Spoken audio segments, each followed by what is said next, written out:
I'm sharing this because I know I'm not alone, and I know that a lot of other women, young women, have been through this and are about to go through this, because again, we do not live in a society where this type of person is held accountable legally or by authorities.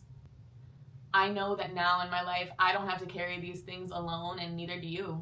We all deserve to have a community that truly sees and values us, even at our most vulnerable, and even when we're just coming out of some abuse. Like, we're allowed to have our experiences, and they don't make us any less worthy. And it's important for me to share these things, to affirm that for myself.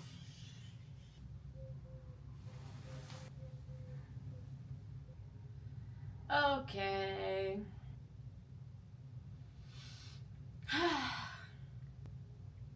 Hello. Here we are. It's tea time. But this video isn't just about one person or one specific moment. It is specifically about this pattern of abuse with power control dynamics. It's about the patterns of coercion and grooming and abuse that our systems in this society enable. And if you see me looking down at my phone, it's because I am scared to talk about these things, because I've been previously ostracized for coming forward about these things and penalized. I've lost jobs, I've lost community over speaking about these things. So it can be a touchy, dare I say, triggering position to be in, and I don't move on things like this from an emotional place. Like, I take time away from the situation to ground myself and then speak, because I've learned my lesson, and I am a graduated hothead.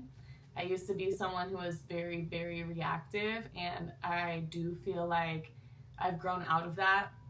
Yeah, I want to speak my truth. This is important to me. I have lived through a lot of these patterns in close relationship to people who embody these patterns, especially with like grooming, coercion, verbal abuse, sexual abuse. And it's always disguised. Sometimes it's as mentorship, the other times it's spirituality, and sometimes it looks like love and a romantic relationship.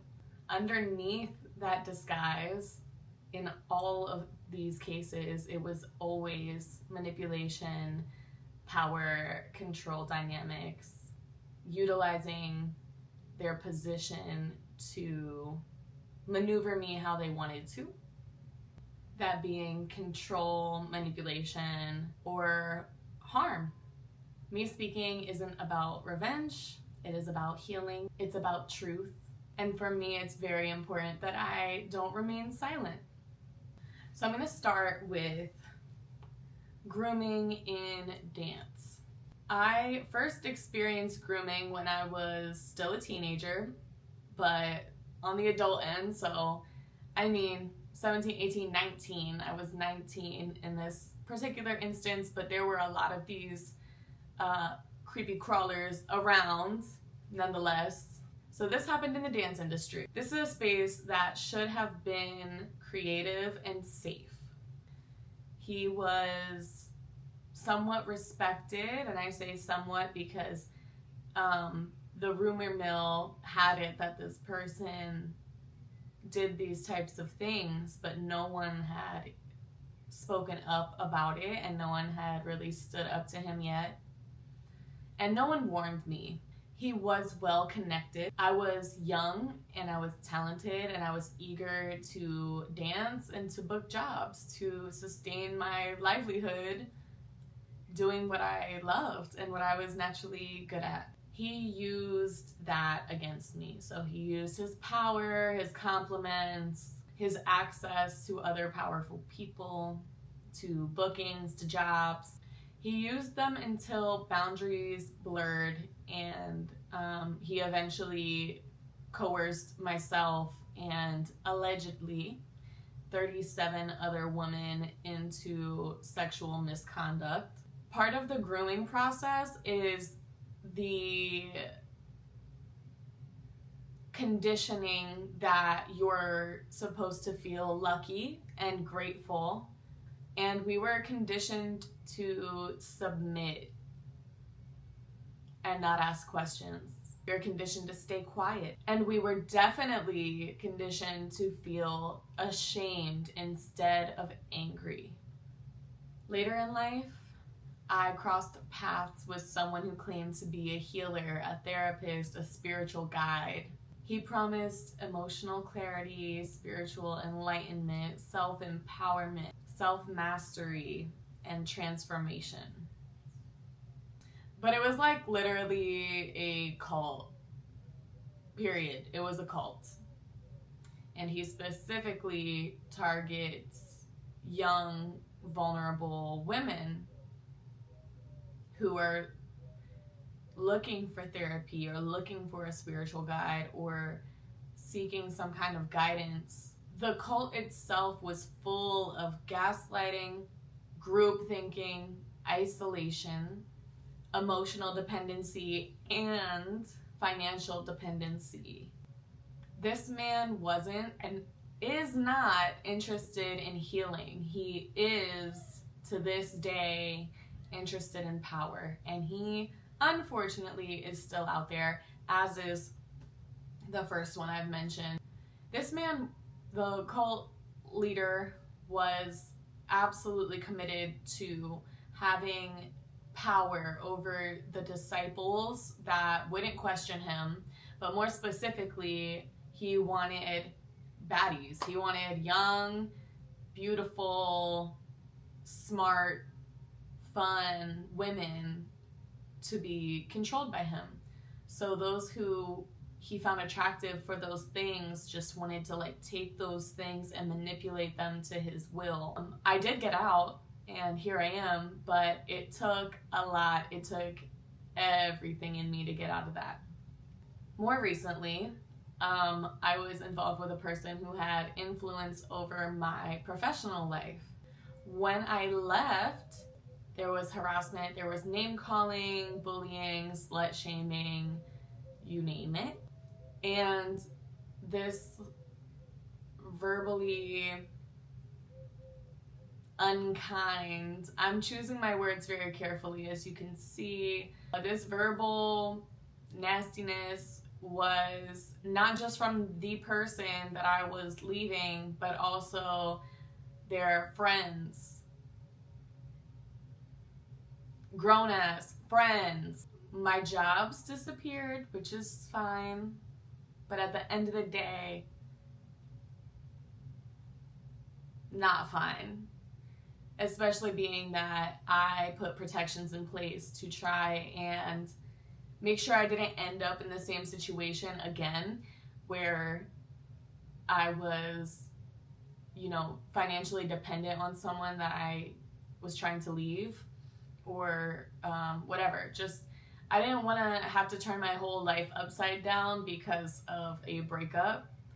But sometimes you can't do anything about it with this type of person, because people with power do not take rejection. They take revenge.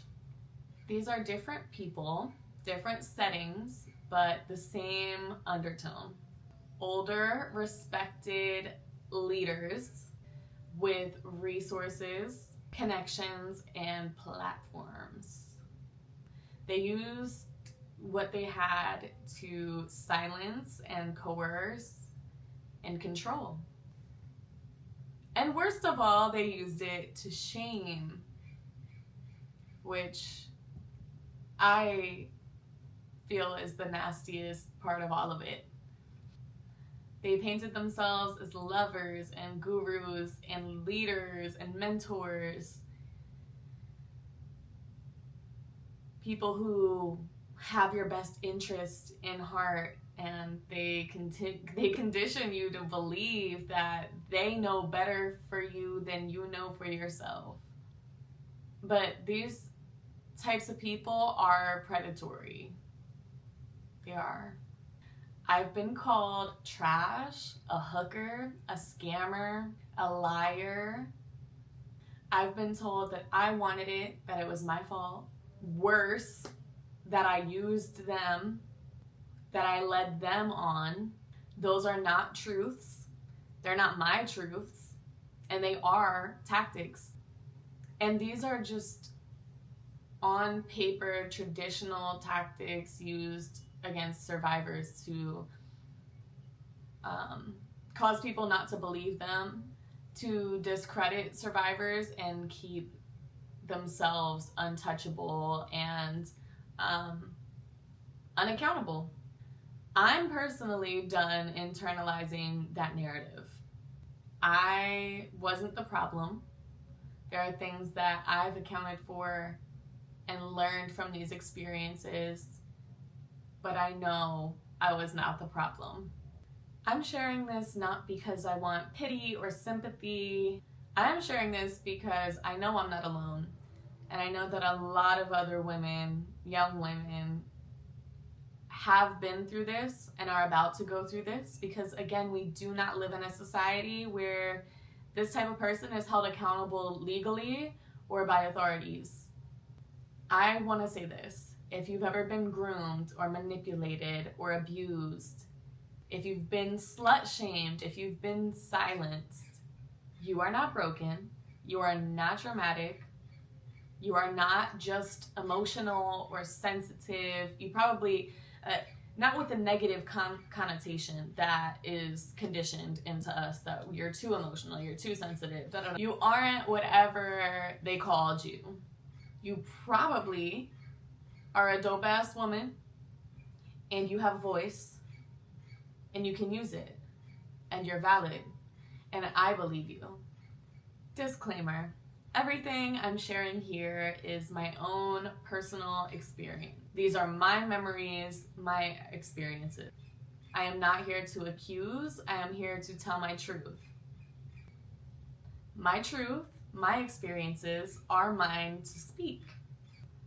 Thank you for listening to me, and thank you for listening to the next survivor that comes out about people with these tendencies. And if this resonated with you, I empathize with you. I'm here for you. And I encourage you to use your voice when you're ready, because I do feel passionately that the best way for myself and a lot of other people to become safer in their own bodies is to be allowed to speak their experiences and to hear that they're not alone. And, you know, like I said, I've been ostracized and put out of communities for coming forward about these behaviors, and I still made it out. I still built a life doing what I love to do, and I will continue to do that. I know that now in my life, I don't have to carry these things alone, and neither do you. We all deserve to have a community that truly sees and values us, even at our most vulnerable, and even when we're just coming out of some abuse. Like, we're allowed to have our experiences, and they don't make us any less worthy. And it's important for me to share these things, to affirm that for myself. Okay, I think that's it for now. Love you. Bye.